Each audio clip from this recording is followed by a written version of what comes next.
Hey, aloha everyone. Michelle Melendez with blossominnerwellness.com and standtogetherhawaii.com. And I am here again with Leo Lyons Ngami. And he has written so many amazing books on confessions of an Illuminati. He is definitely understands the occults and the secret societies that are really running the world. So, Leo, I just want to thank you so much for joining me. Oh, it's always a pleasure, always a pleasure.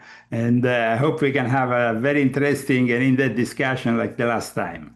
Yeah, absolutely. Well, there's no doubt about that one. I do want to share my screen because I want to show people the first thing we're going to talk about is Newsom, because what's happening in LA with the LA fires, with the eminent domain that they're trying to take over people's land. I want you just to understand who Newsom, his a little bit about his background. And Leo wrote an article on Newsom, and he wrote it. This is in June of this year. Sexual perversions taught at California Jesuit University, attended by Newsom, as campuses become Isolome leftist brainwashing centers.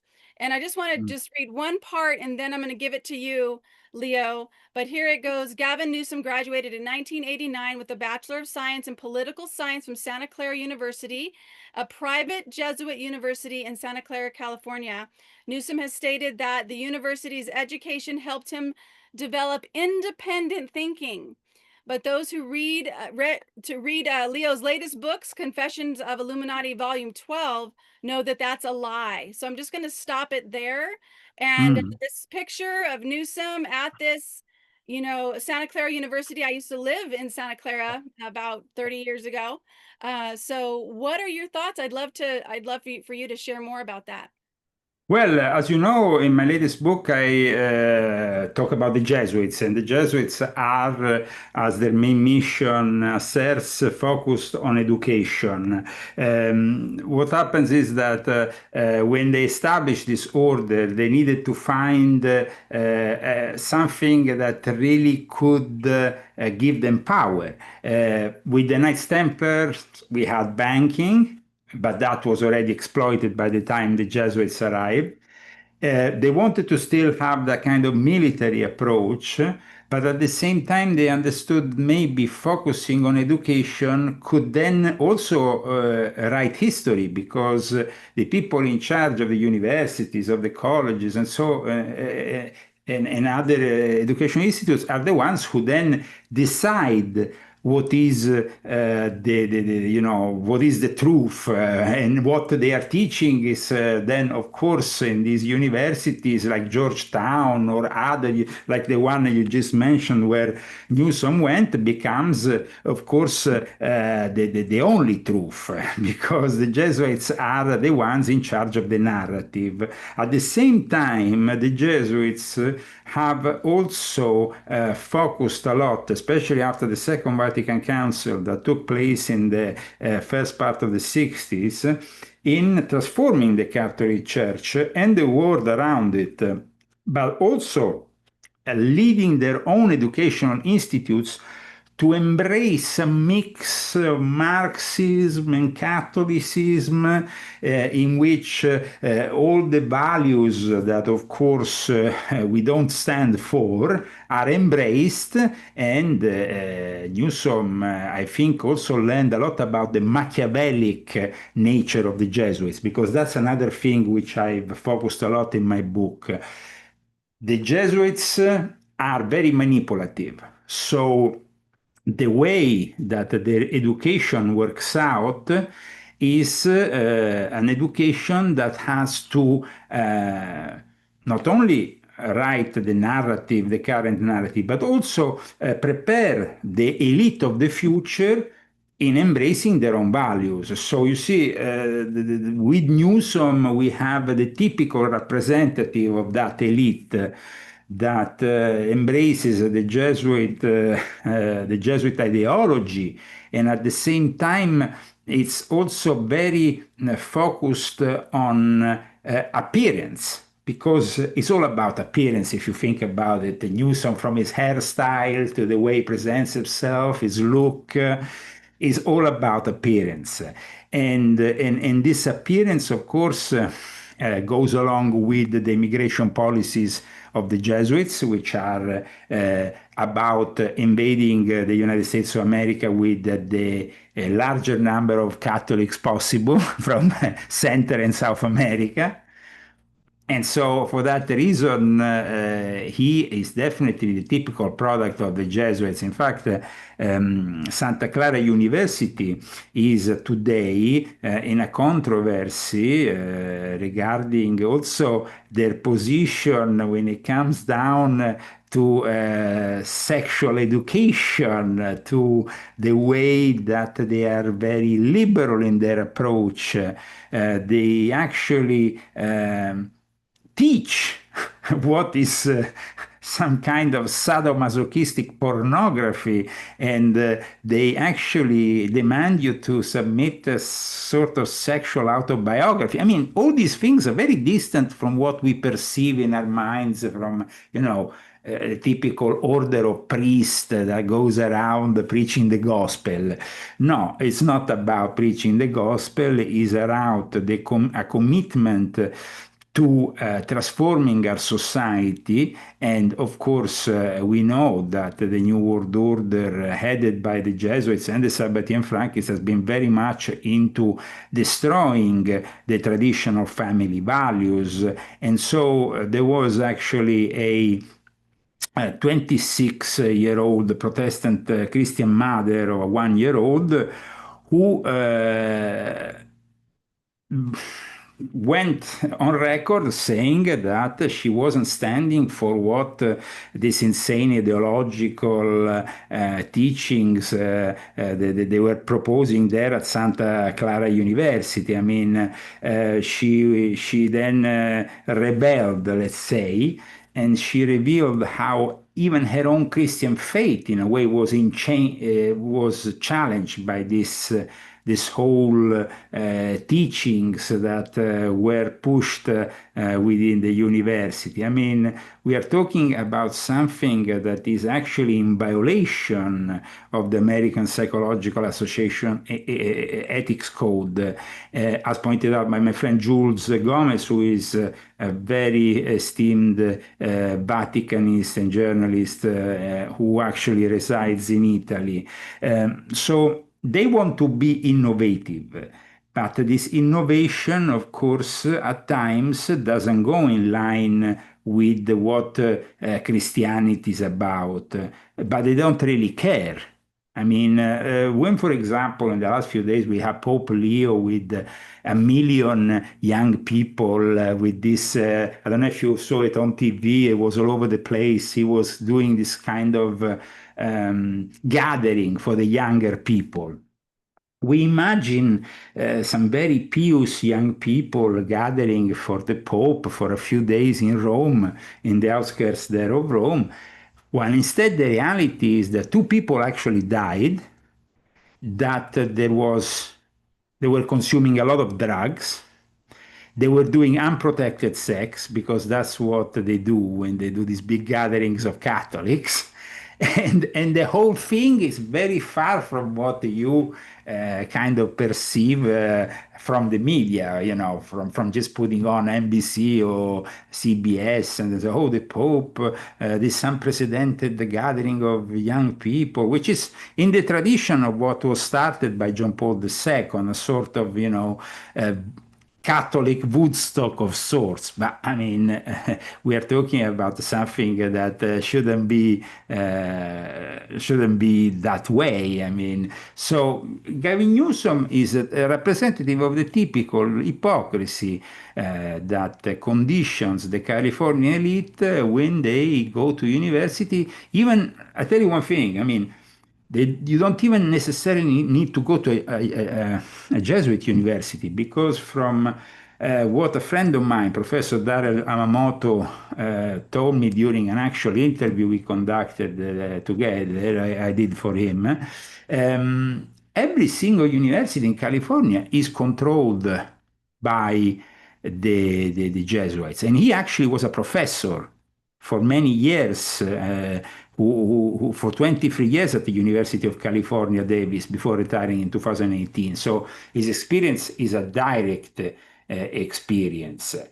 So it's not only about Jesuit educational institutions, because nowadays it seems like this liberal nonsense and anti-Christian behavior is brought around. And when there were the protests that we all saw in Los Angeles, the Jesuits were actually involved with the people who were fighting and throwing stones against ICE and protesting. So that is really what it means. The Jesuits actually have established a sort of system whereby their NGOs in Latin America help these migrants arrive here.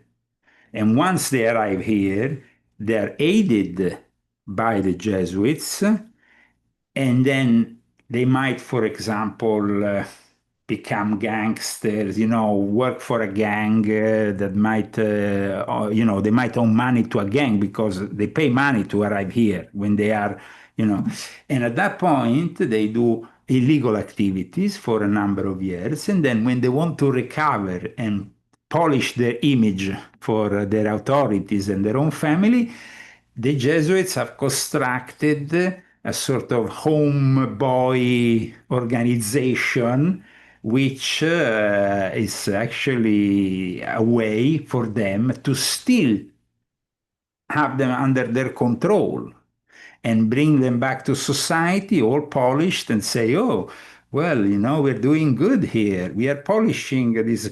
They shouldn't let them in the first place, but that's that's another thing. So that is what I try to explain in my book, that the manipulative origins and nature of the Jesuits can never be trusted. So I think that, You were part of the yeah. Jesuit. Didn't you join? Like you were part of the system with them, and then you Well, kind of I was educated in a school which was connected to the Jesuits, and so then I went on studying with a Jesuit professor, and within a school which I mean, was in a very, very Catholic town in Italy. And so, if I followed, let's say that way of doing things, I might have had, a tranquil life and maybe a certain degree of success in whatever field I might have chosen. Of course, that wasn't my call. I was actually involved also with the Catholic media for a number of years, both radio and TV. And so, but like I said, it wasn't like I wanted to give my life to the Catholic Church when I saw also from the inside the compromises.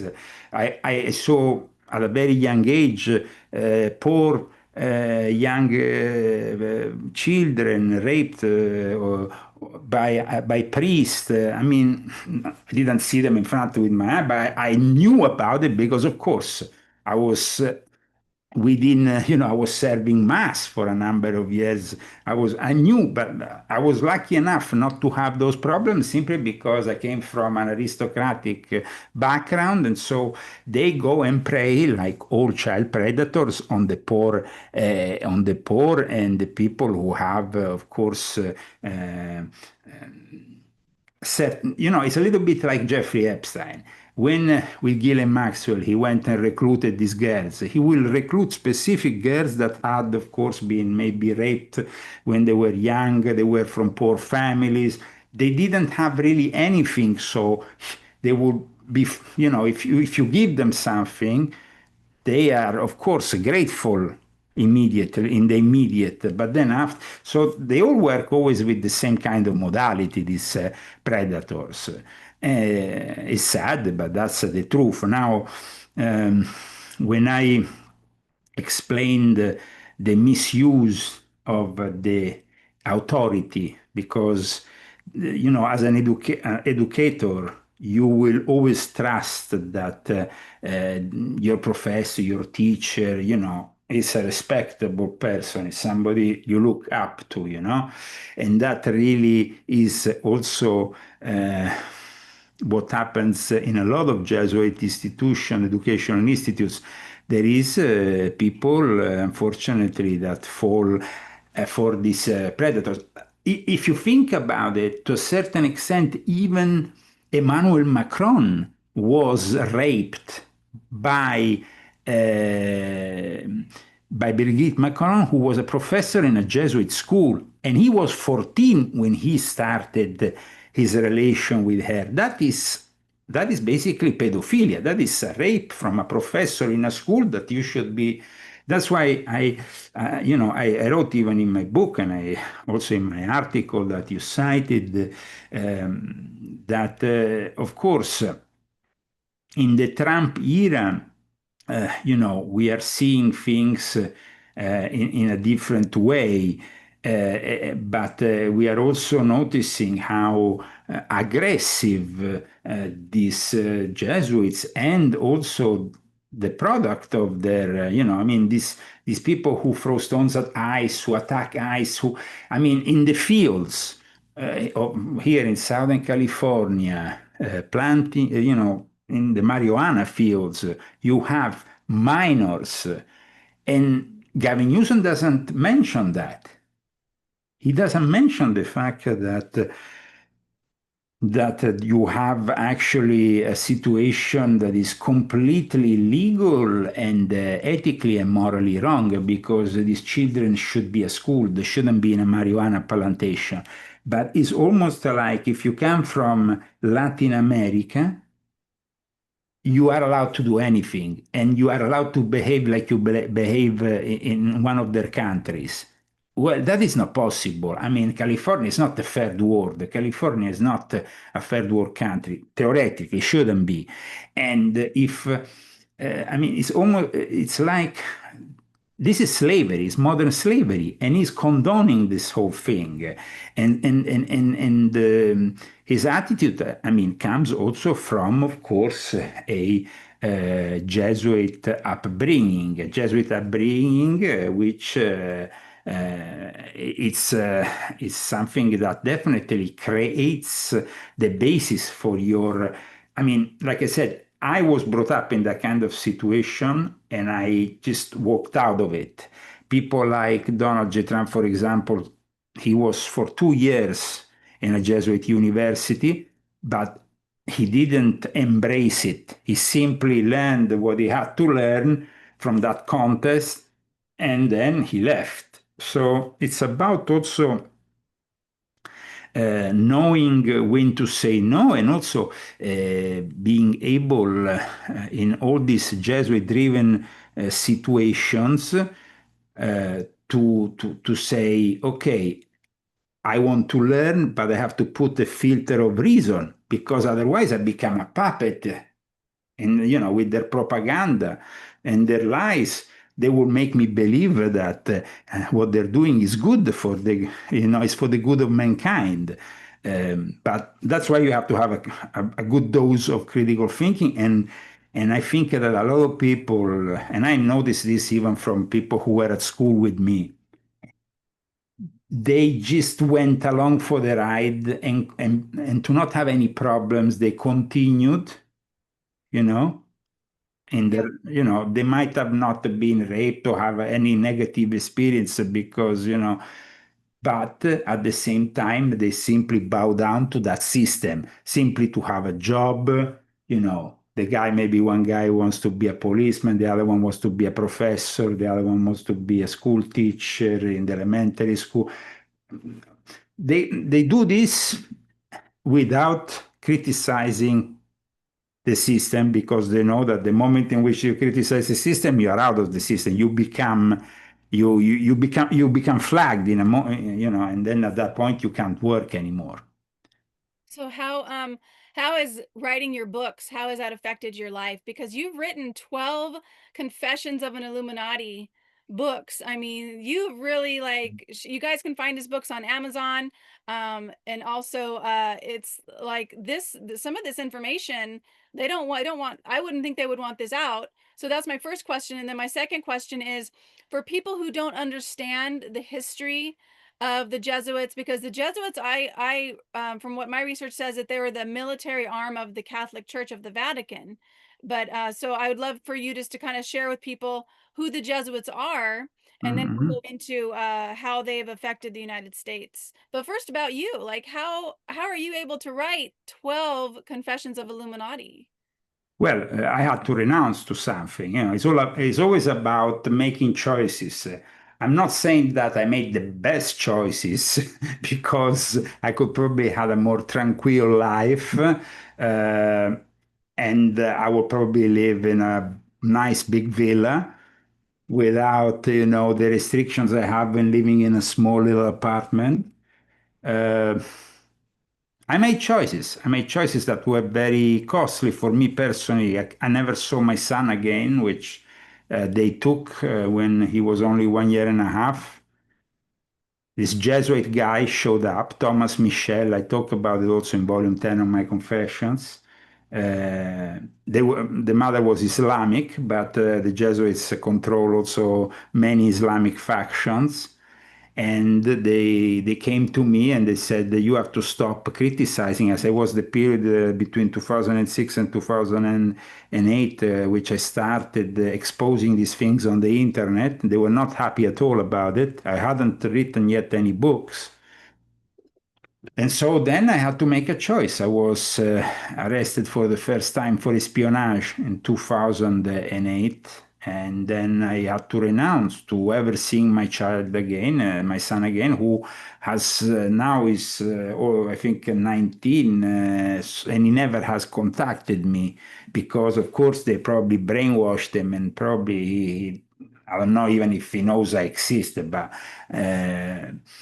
that was a very big choice I had to do there because I could have said, okay, I'm not gonna write anything, I'm gonna close down the web, I'm gonna never publish anything, and I will have had contact with my son. I think that a lot of fathers would have probably bowed down and said, okay. So this is just to show you what kind of choice you have to make. These are very heavy choices, personal choices, the persecution, the fact that, for example, when I started publishing, just before I was about to publish my first book in Italian, they came to me and I talked about this also. I cited this in volume 12, but I also talk about it in volume 3 in detail. Um, and they said, if you don't publish these books, we're going to open for you a bank account and we're going to make you a grandmaster of one of our orders, recognize knighthood orders. And of course, I didn't go along with that. And so at that point, I had a lot of success for a year or two when the Vatican couldn't really yet understand where these books were going and how they could stop me. But then at one point, when I published my first book on the Pope, which became then Pope Francis, the last Pope later, that book was immediately banned from all Catholic bookshops. The distribution started to, and then I was dropped by even my editor in Italy, my publisher in Italy. So I had problems. And, ultimately I had to leave Italy in 2019 and I never went back. I had to actually change even my nationality to not be persecuted by the Vatican. So there is definitely choices that you have to make in life. Um, I remember when I was brought in front of a judge in Norway for what was initially supposed to be simply, a case about the possibility or not of seeing my son. And suddenly, when I was with my mother and this investigative journalist who unfortunately is no longer with us, Hans Gade, and what happened was that the doors of the lift opened and the security services arrested me and put me in a state of arrest before going into they brought me into a little room under the tribunal and they threatened me and stuff. And then I went up there and I remember in front of the judge, I lifted my hands. I said, okay, you raised my son. I'm not going to stop what I'm doing. And that's it. And it was like choices. And I repeat, I don't think there is many people who will make these kind of choices. Because at the same time, while I was making these choices, I will have to deal with hundreds of trolls on the internet insulted me and stuff. So then in 2009, I started to publish my first books in Japan. Then later on, I published them in Italy, and ultimately I started to publish them in the English language. But all at a very high cost, personal cost, for me, for my wife, for the people who saw, my family. I mean, it wasn't easy. It wasn't easy. Yeah. So, well, thank you for doing this, because without you, we would not have all this information. And you guys, again, you can get his books on Amazon, Confessions of an Illuminati. And I'd love for you to share with people who are just learning about the Jesuits, like, who are they? How did they get started? And how do they, because they're here in the United States, you guys running, like you have the one that I'm looking at and I want to talk about is Confessions of an Illuminati, Volume 5. And let me just read the subtitle to you guys. It's, where is it at? Here it is. The Decline of the West and the Rise of Satanism in Our Society. And that's what I'd love to talk about next. But Well, first, first of all, I would say that if they want to have a clear idea of the Jesuit order, then they should definitely read my latest book, which is the culmination of all my work and is the last installment of Confessions, which is dedicated to the Jesuits. In fact, it's entitled History, Secret Societies, and the Politics of the Jesuit New World Order and the Luciferian Court, because there you have a historic also introduction to the Jesuit order, how they manifested with the Counter Reformation, how they were finally established with a Pope that initially, was skeptic, as the whole Catholic Church was skeptic about Ignacio Loyola, who was the founder, who later on, though, managed to offer something that they saw as useful. And that means an order that, aside from the classical vows of poverty, chastity, it has this vow of complete and total obedience to the Pope.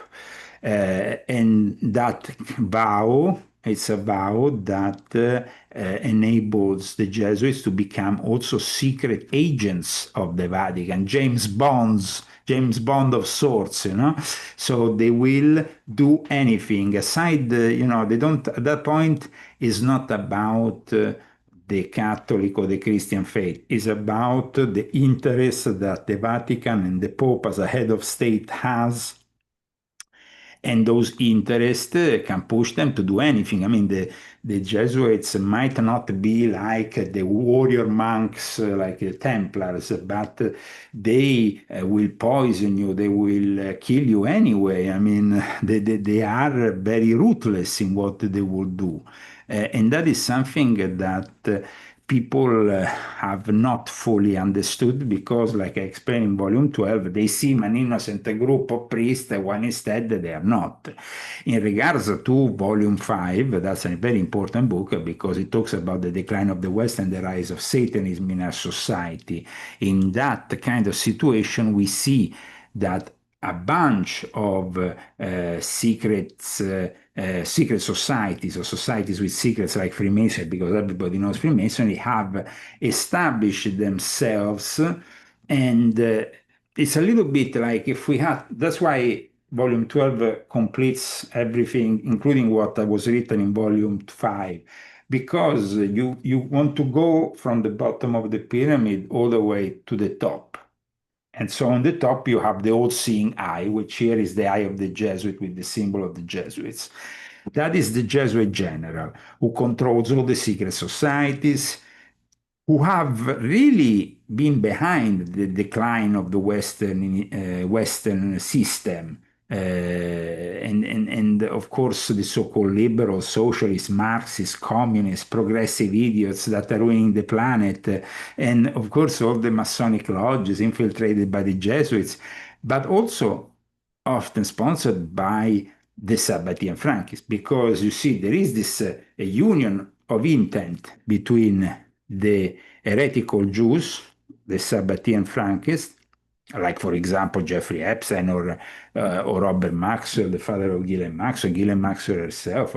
These are products of a very dangerous Jewish sect that worked hand in hand with the Jesuits. In fact, when we see where both the Epstein and Maxwell family, the Maxwell family came from, they come from the same area where the Jesuits, when they were kicked out of the Vatican, kind of resided, and where the Frankist heresy of Jacob Frank was born.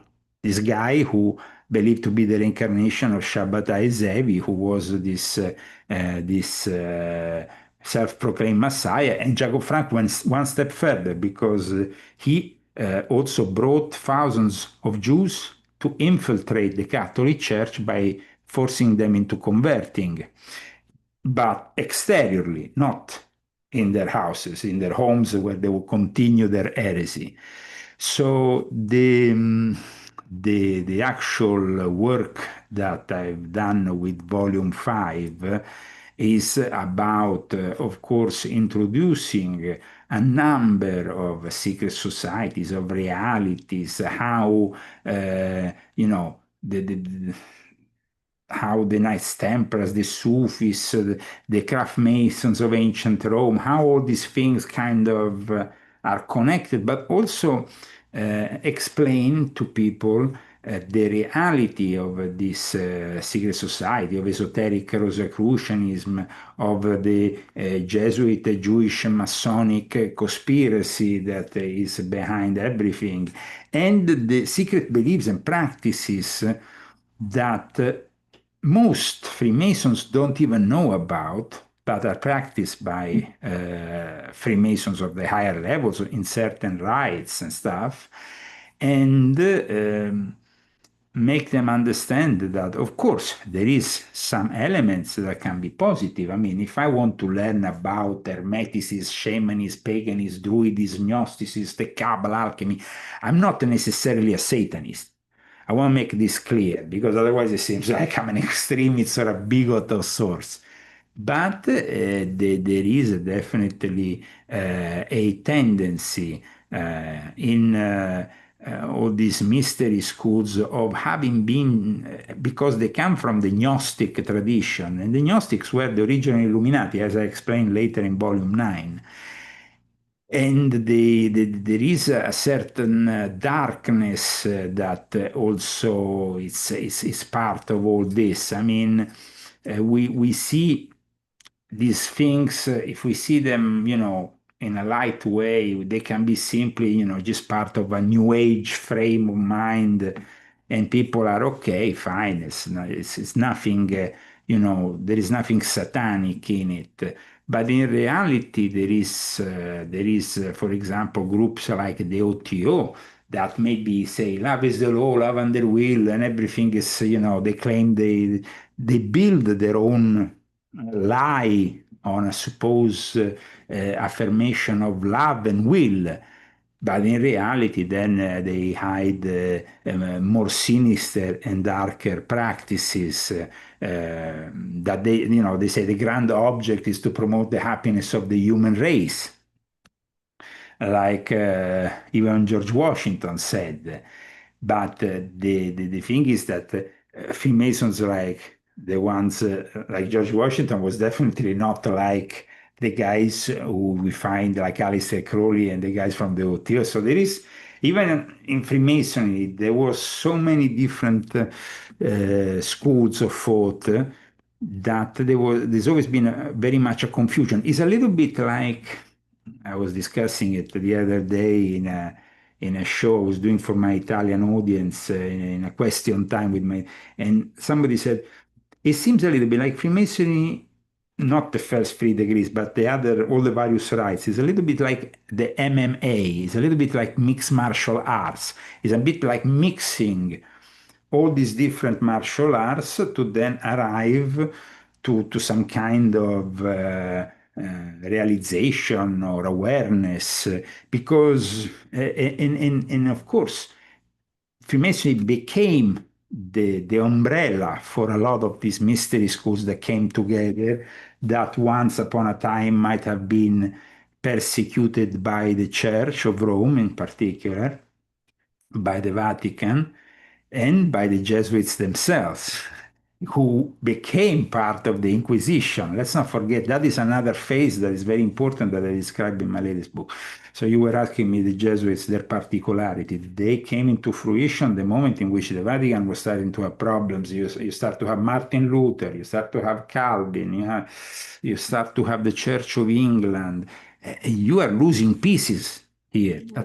So at that point, they needed a group of priests, seemingly innocent priests, that in reality were a bunch of crooks and secret agents of sorts that will infiltrate. Infiltrate, yeah, I was gonna say. In particular, they started, for example, with the Church of England and with, of course, infiltrating the English monarchy, the English aristocracy, the English church, I mean, the Anglican church immediately understood the danger of the Jesuits.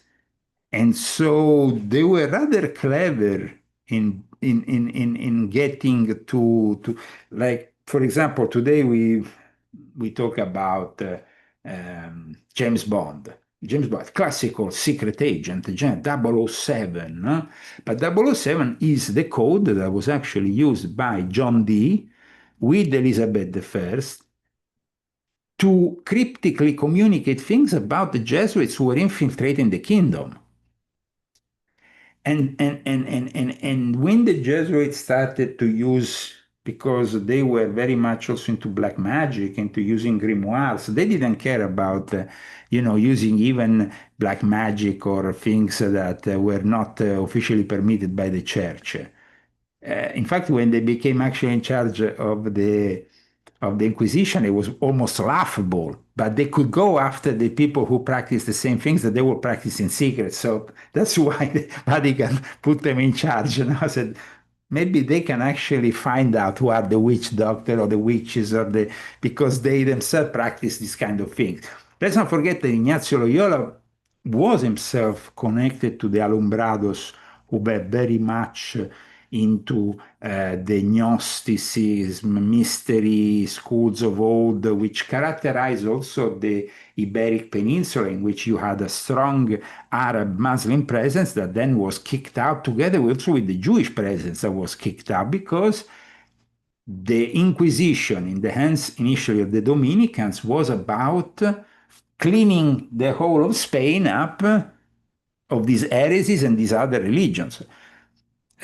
So in volume 5 of my Confessions, which you mentioned, I focus on the timeline which is more recent, about the beginning of the post-Enlightenment magical revival, about groups like the Golden Dawn, the practices Eliphas Levi, Crowley, and all that. But all these practices and all these things, all these groups, inevitably, at one point or the other, will be infiltrated by the Jesuits.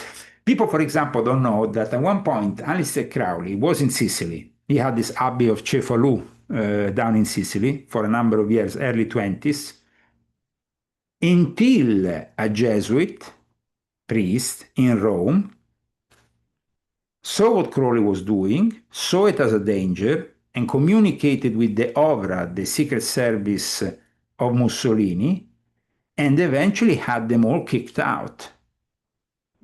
So it was actually the Jesuits who intervened and then went to Mussolini and got Crowley kicked out.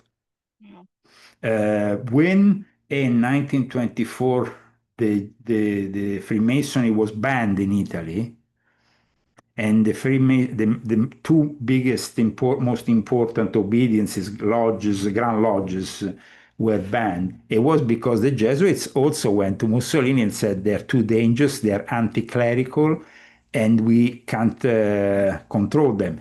In Cuba, instead, where the Freemasons were very much infiltrated, but they worked along with the Jesuits, with people like Fidel Castro having the 33 degree, or Che Guevara 33 degree, but they were also Jesuit friendly and very much connected to the Jesuits. Freemasonry still to this day never had problems. In Cuba, you have a Grand Lodge of Cuba, which strives, which has is often used also to connect with the outside of the classic diplomatic, let's say instead of using an embassy, you use the Grand Lodge of Cuba maybe to go to connect to this or this other country. So the Grand Lodge of Cuba was tolerated because it always worked along with the Jesuits. But if you Wow. didn't work along with the Jesuits, well, they will kick you out and they will probably close you down. In Italy, they even sent into exile the Grand Masters because the Freemasons were considered a threat.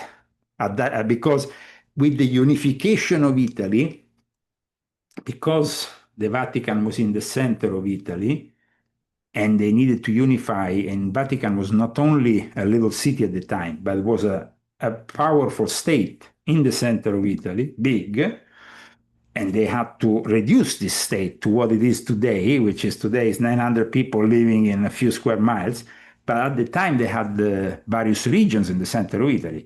And so, for that reason, Freemasonry became a vehicle for the Illuminati. And they established a group called the Carbonari, which was vehemently anti-Christian and anti-Vatican. And at that point, of course, it created a friction there. No? So the Jesuits wanted this revenge, and they eventually got it with Mussolini in 1924. So they are very manipulative. And in my book, I also explained that, for example, after the Second Vatican Council, that part of Freemasonry, which helped them out with the Second Vatican Council in infiltrating the church, in destroying the values that predate Vatican II, well, then, like I explained here, there were Jesuits who became Freemasons. They didn't have any problem. The Freemasons kind of signed they came together in an alliance after the Second Vatican Council with the Jesuits because they had the same interest in taking over the Vatican and transforming it in the hellhole it's today, which doesn't represent at all. What do you what do you think of the new Pope, Leo the 14th, I think it is? Yes, Leo the 14th, it's everything that basically, because you see, when I wrote this book, he had not been elected yet, but everything I wrote about the future Pope, because I explained what Pope Francis was doing. He was rigging the system in order to prepare for a future Pope that would be simply in line with what the Jesuits wanted. So this Pope is doing everything that the Jesuits wanted. He celebrated a green mass with all the lies of climate change based on the Laudato Si encyclica of Pope Francis. And I mean, it's insane to think even that he has actually devised a mass for a green mass. I mean, what is a green mass? I mean, he has continued in every single policy that the other pope was doing because he was basically groomed, prepared by the other pope since 2023, and he knew already that he would become pope since then. In fact, the surprise was from a lot of American bishops who didn't see it coming, because they never would imagine that the Vatican was preparing an American who was not really present in America, because most of the time he was in Peru. So they didn't have him. But in fact, where was he? Where was he working? He was working in Peru. And when you say Peru, it's like saying Jesuit kingdom, it's Jesuit That's right. empire. Yeah, that's right. Because you guys, I just want to let people know that the Jesuits are the ones that created communism that was in Paraguay. Paraguay, Yes. but So yeah. so basically, yeah, in their reducciones with the Guarani Indians, which they use as an experiment to see how this communism could evolve and how they could control it. So I mean, they've been very, very much into also doing geo-social experiments. I mean, that are incredibly advanced. Now, I think that evil, like I say in volume 5, is a parasite. And it's a parasite that unfortunately seems to be present in this world. And the Jesuits are the ones who continue being inherently evil, though, like just like Gavin Newsom, they have an outside image which is of purity, of being always on the high pedestal, on the pedestal of ethical and moral superiority, saying, "Oh no, you're not good. You have to embrace the diverse. You have to embrace these poor people who come from Southern or Central America, wherever. They want simply what we want," and that is all lies because what is happening here, like I said at the beginning of this interview, is simply modern slavery. They just need people to pick up their crops and do things that other people don't want to do. Now, this is very important, though, for Americans don't to realize. They are permitting this Yeah. because they don't want to go in the fields anymore because their schools that the Jesuits control don't promote agriculture as a noble thing. If I was, for example, in charge of the educational system, the first thing I would do today would be to advance into the younger people, the new generations, the idea that growing a crop, being involved into is a noble thing, and it's really something that is important and nobilitates. Now, people will say, but what is Bill Gates doing by buying all this land? Well, they're preparing for the next monstrosity, which is, of course, in line with what the Jesuits also want, which is embracing cyber Satan, robotics, and then at that point, humankind is left there like in that case, humankind is almost it doesn't have a purpose anymore, so can be eliminated more easily, and cyber Satan will take care of this. So you're taking cyber Satan. Are you talking about AI when you say that? Like, what Well, cyber? of course, the AI is that Trojan horse whereby Cyber Satan establishes and then gives the possibility for the Antichrist to reach the final step, which Christians have called the mark of the beast. Now, the problem here is, of course, that we are living in a world of people that seem to be looking the other side when instead there is a very much a danger which is imminent from the AI. The AI is manifesting in something that in 2, 3, 4, 5, 10 years from now might have the capacity to actually eliminate humankind. That's And and that is really something that the majority of people seems to still relegate to the realm of science fiction, when instead it's not science fiction at all, it's the reality. And you know that I wrote 3 books about this. Volume 6.66, Volume 7, Volume 9 are books. And recently I published an article just a couple of days, yesterday or the day before, on my site to explain that when I published volume 6.66 in 2019, early 2019, the academic world was still, and most of the people in the media were still not very serious about the AI. They were kind of like, this is the stuff of science fiction. This is not going to happen. This is not going to manifest in a negative way because we are still a long time from that. And then in 2022, in February 2022, I published the second book, which is dedicated to this subject. And at that point, things started to change because then in the summer 2022, academics started to gather research, and at that point, from that moment onwards, they are starting to tell us, listen, this is dangerous. We need to have control over it. But I think that unfortunately we don't have any control over it because every time they start with a new model and they put it on the internet. That's once it goes on the internet, you let the genie out of the bottle, and that's it. It can only become worse. And like I explain in my books, it's simply because you have to counteract the China threat that they will establish the more powerful AI. So we can't stay behind, and so we go along with it. It's it's just like Ouroboros, the serpent that bites his tail. It's just like we are in a vicious circle, which is going to bring us inevitably to some very negative consequences. Do you think there's any hope for humanity? I hope for humanity, people, sometimes my wife says, but you're right about all this, but then at this point, we need to have the solution, to some of these problems. Now, I'm a modest writer. I'm neither a politician, I'm neither a wealthy businessman of sorts that can change the world. Unfortunately, I tried to be a politician, but that didn't work out because the system is rigged. And of course, they didn't let me go forward.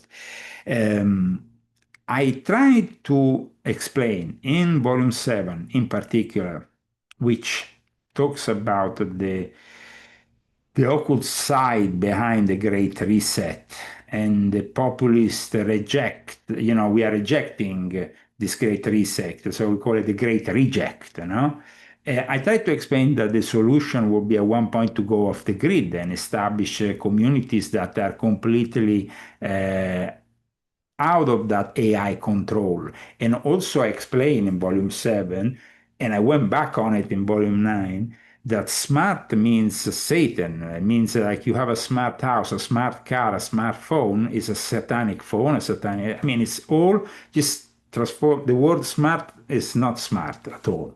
It's like they give you the word smart because it's the complete opposite of smart. You are basically enabling your slavery by doing that. Uh, That's true. It's it's slavery and surveillance when you have all that smart stuff. Yes, yeah, yeah, absolutely. And so people are kind of drawn today more and more towards the AI without even knowing it because it's about comfort. It's about, ordering things in an easy way, about having a computer that you can just ask something instead than going and making your own research. Uh, this is really bad because in a recent research from MIT, this is bringing already people to have their brain shrinking at a young age. Now, we know that the brain starts shrinking from 50, 60 onwards, but to have it shrink at 20, it means that the future of mankind is worse than idiocracy. I mean, by the time you are 60, those people will have no brain.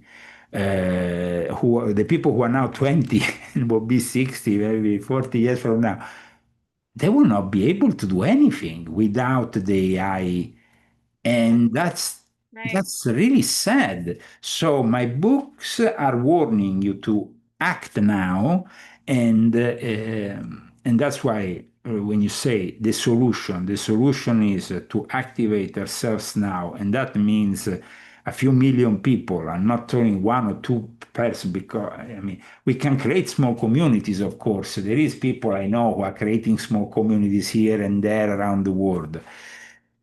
That is possible, but the moment in which the drones and the robots arrive to your door, it's going to be hard for a small community to stop that kind of advance. People, they knock on your door and they say, you have to comply. And that's why. So I think that we need a bigger movement, a movement of millions of people who courageously say our leaders don't represent us anymore. They are all, of course, in one way or another, being blackmailed. They are, of course, instrumentally controlled from the elite. Who wants to actually wants to recreate a new form of feudalism. Meaning, Mark Zuckerberg, why is he buying a lot of land in Hawaii? Why is he creating this big bunker where you are? Is because he's creating the typical base of the future where you have these rich folks in their castles, Hmm. bankers, everything, all independent, and at that point with their quantum computers, with their data center, whatever they have, they can control, no? And then in Italy, for example, nowadays they start to sell a lot of castles. Prices range from $15 million onwards, upwards, sorry. And why is that? Because the castle, in reality, might be perceived as a solution for the future for these people. I'm not saying for us, for these people.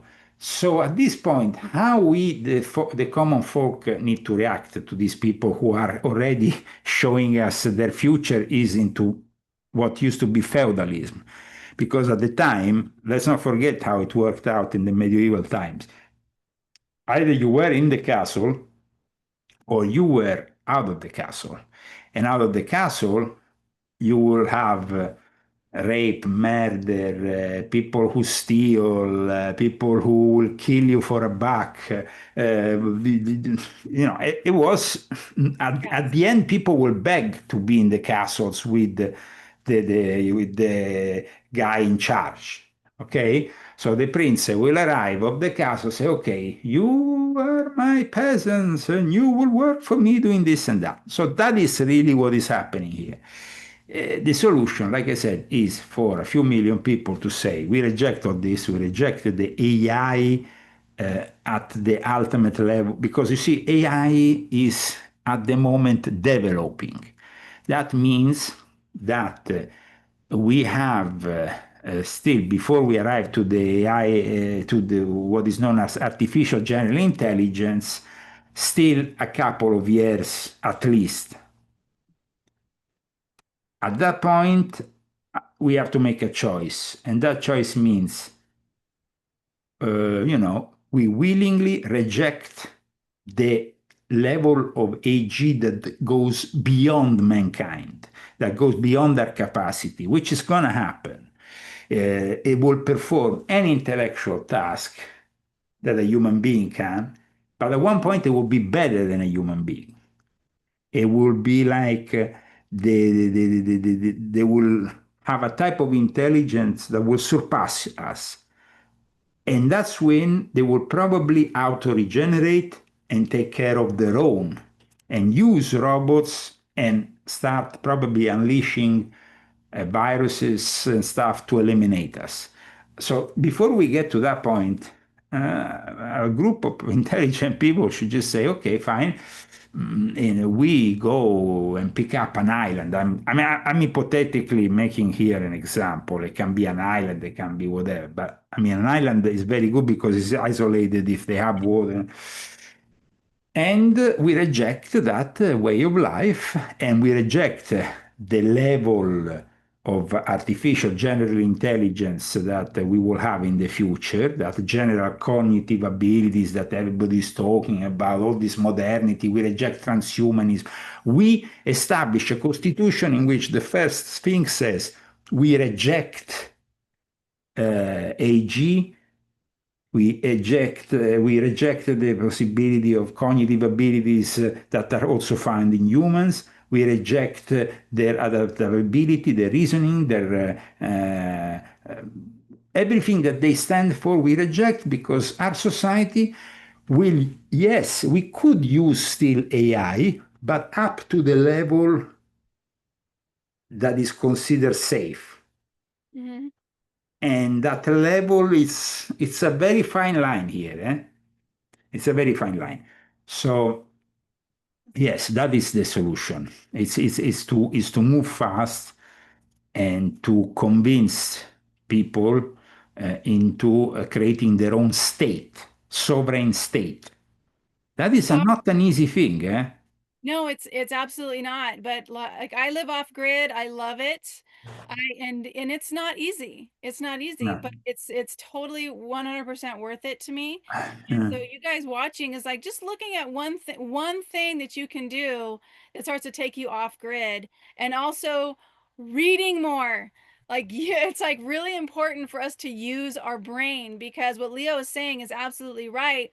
The more I do use ChatGPT to help me with looking at our general plan and saying what constitutional amendments is our general plan violating, what bills, what constitutional amendments are the bills we have in Hawaii violating. So it helps me doing that type of research. But when I write my own books, I do my own research. And reading and researching is so important to use our brain. I love that you talked about that.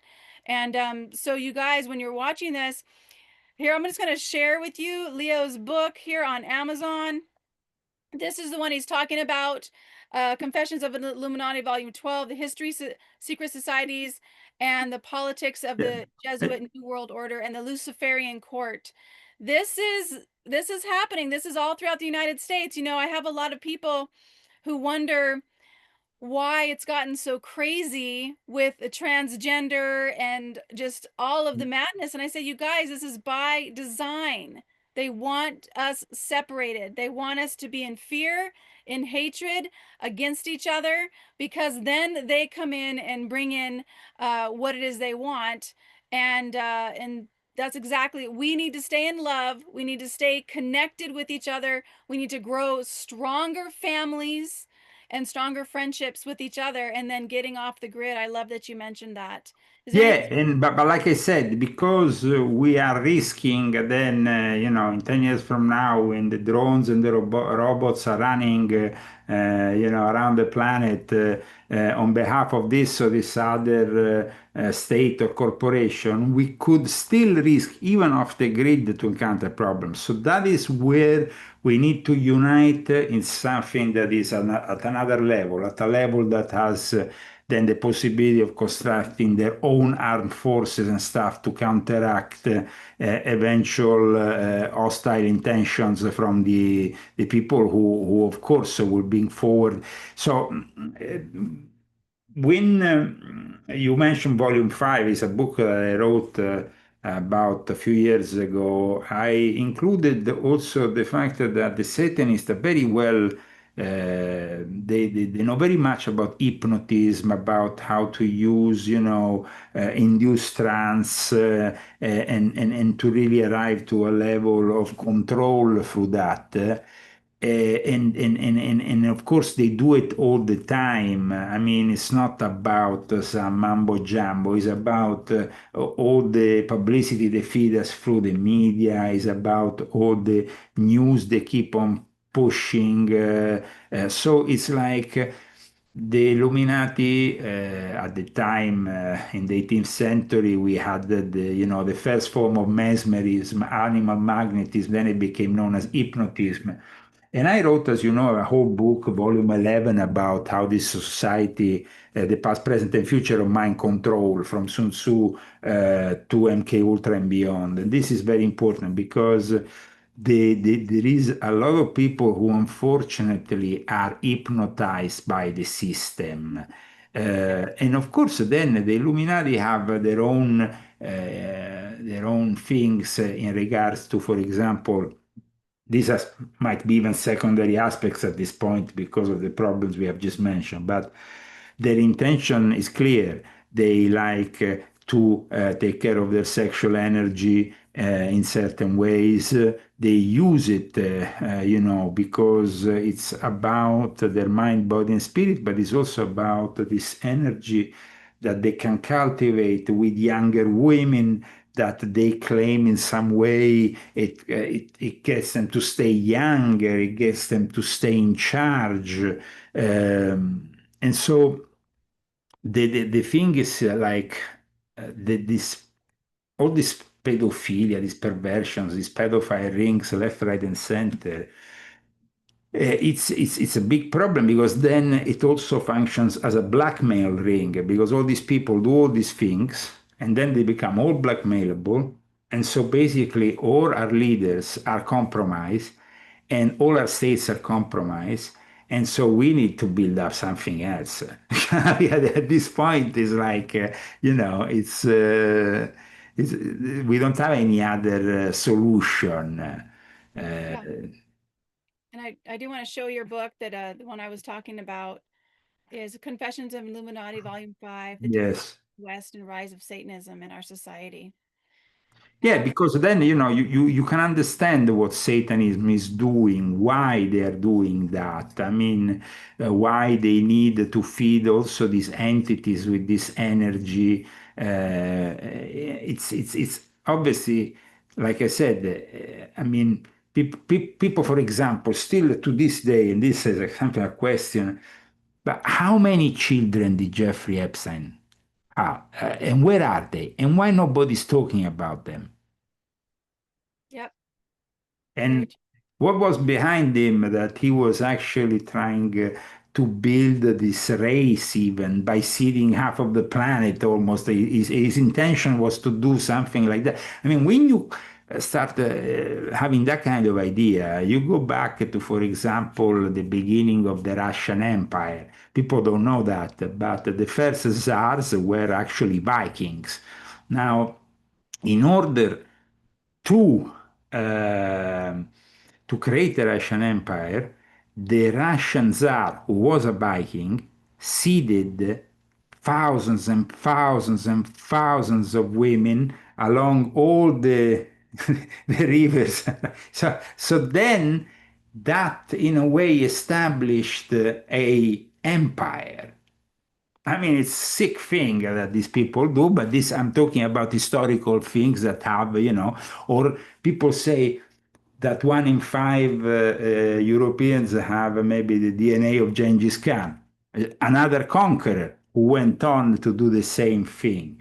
So these are also it's another thing that people don't realize how they literally wanted to change the genetics of the world. Certain people. Mhm. Uh, Yeah, yeah, absolutely. And also the um the movies and stuff, I heard that they were trying to stop the Caucasian race, the Asian race. So they're always showing things with interracial marriages and whatnot. And honestly, you're just gonna love who you're gonna love. Well, But that we had, for example, during the Second World War, we had the Nazis who, went all the way to Norway so they could then create their Aryan race right. with the results, which were, of course, dramatic. Because when I was living in Norway, there was often people who just killed themselves because they were still fighting with this legacy of being the children of these Nazis who arrived there, these SS in particular, who were very much, their intention was to create this specific race. So, I mean, there has always been this insanity, this crazy stuff going around the world. In the work that we cited, the volume 5, I explained also the importance of the actual techniques that often have been used by the Illuminati in their sexual magical schemes, going into meditative states, consciousness, and doing all this aware of certain energies. So, I mean, and dealing at times also with these entities. I mean, it is crazy what I witnessed myself when I was within the Illuminati network active still when I was, initiated at 20, I was 23 years of age, but and I was active for it was like at least 10 years that I was very active. From 1993 to 2003, I was very much active, and I saw all the follies of these people, all their eccentricities, what they were doing, and what they were doing behind the scenes, the elite and stuff, all all their perversions. I mean, there is literally situations in which a building will be surrounded by secret services and security services in a specific country, and they inside will do all kinds of things, but with the blessing of that state because they were actually surrounded and protected by the security services of this or this other country. Wow. Wow. Well, I'm so grateful that you've written these books because awareness is the first step. Awareness is the Yeah. first step. And then it's like, okay, what do I need to do? Following your own guided intuition of creating your own freedom. And you also talked about not complying, which is I that is right up my alley. So Leo, Yeah, and I mean, their intention is definitely always been, like I wrote in volume five, to be willingly possessed and manipulated by demons. And that is really because these demons, in a way, facilitate their success, and their success is for them everything. Of course, I'm sure that in their afterlife they might have some problems, and they might that is definitely have, interesting too. they definitely have some problems with their karma in future lives if they believe in reincarnation. But I mean, they seem to be really very much interested in working towards matter because, for example, even the creation that Jeffrey Epstein was working behind the scenes. I published an article you can find on gavin.com about him being behind the creation of Sophia the robot.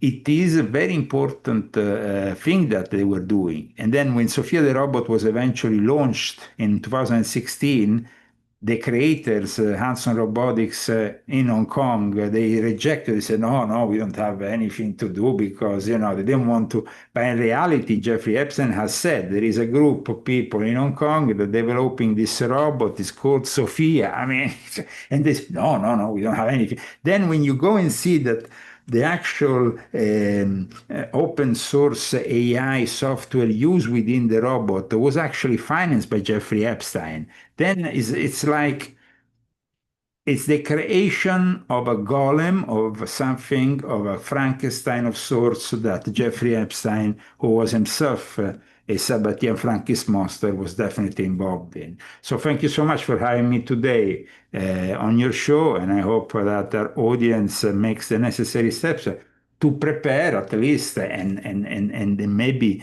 in the future find a union with other people who are like-minded, because it's going to be difficult to survive divided, as the system is pushing this divide and conquer method on us. That's right. That's right. Well, I always do a quick prayer, so let me just bless you and keep Yes, you sure. safe. Infinite Creator, Great Spirit of all things, we are just so grateful for Leo and all of his work and all his writings and his stand for truth and for freedom, and for you, Great Spirit, because this is a spiritual war. And Great Spirit, we just know that each person that listens to this message, that they do what is in their heart, to not comply, to find their community, to find what is right for them and how to live their lives. We trust in you. We know that Leo is always kept safe, that his family is always kept safe, that he is always guided.